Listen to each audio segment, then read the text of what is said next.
নমস্কার বন্ধুরা, আমি কল্পনা। প্রতিদিনের মতো চলে এসেছি, দেখো আরেকটি ব্লগ নিয়ে। 4টে বেজে গেছে, পুজো তো আছে, বাবা ভোলানাথের পুজো, হরহর মহাদেব।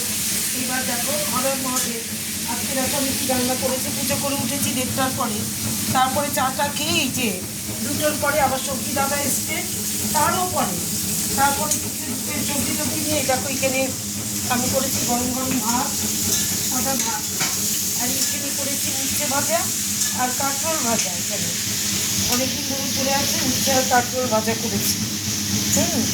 আর এখানে করেছি সাপটা, ওই যে কালকে কিনেছিলাম, অনেক সাপটা কিনেছি, কালকে অর্ধেক করেছি রাত্রে, আবার আজকে অর্ধেকটা করলাম। সাপটা এটার মধ্যে দিয়েছি সর্ষে আর তোমার রাঁধুনি ফোড়ন, একটু মানে টেস্টটা চেঞ্জ করার জন্য রাঁধুনিটা দিলে টেস্টটা। আর এখানে হচ্ছে মুগের ডাল, হ্যাঁ, জিরা ফোড়ন দিয়ে, শুকনো লঙ্কা আর সাদা জিরে ফোড়ন দিয়ে কাঁচা মুগের ডাল।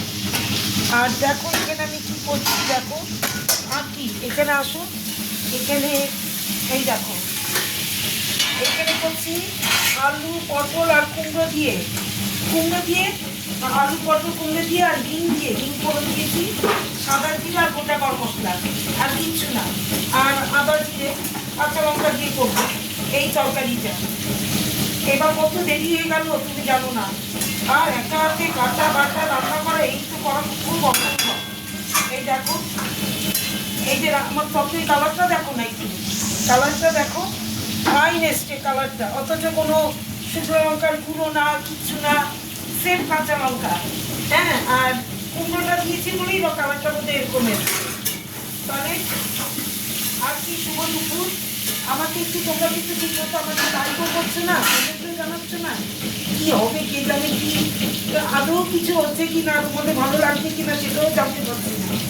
তাহলে শুভ দুপুর, এখনকার মতো টাটা, সবাই ভালো থেকো, টাটা।